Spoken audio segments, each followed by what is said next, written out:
No niin, moro! Se olisi Timi HD taas viimeisen kerran täällä.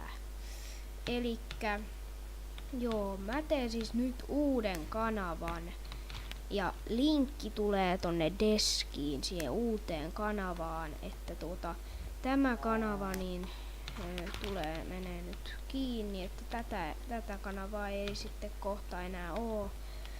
Että mä pidän täällä vaan tän videon pelkästään täällä mun kanavalla ja että käykää tilaamassa mun uusi kanava. Sen nimi on Timi pelaa, mut mä laitan sen sinne deskiinkin sitten sen linkin sinne kanavalle. Mut ei tässä muuta, että nähdään sitten niissä tulevissa videoissa siellä uudessa kanavassa. Se on